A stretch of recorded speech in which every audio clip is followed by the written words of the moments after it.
ang anino sa hagdan gabi-gabi. Naririnig ni Emma ang mahihinang tunog ng mga yapak sa hagdan papunta sa kanyang kwarto. Sinabi niya sa sarili na siguro'y ang lumang kahoy lang iyon na gumagalaw, pero palaging humihinto ang tunog sa tapat ng kanyang pintuan.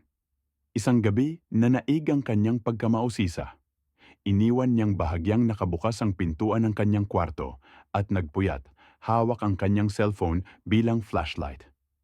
Eksaktong alas 2:13 ng madaling araw, nagsimulang muli ang mga yapak.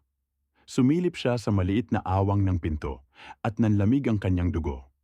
Isang malabong anino ang dahan-dahang umaakyat sa hagdan. Matangkad, parang tao, pero baluktot ang itsura at mahahabang bisig na tila humihila sa rehas ng hagdan.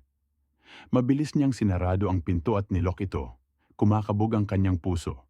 Tumigil ang mga yapak. Sandaling katahimikan.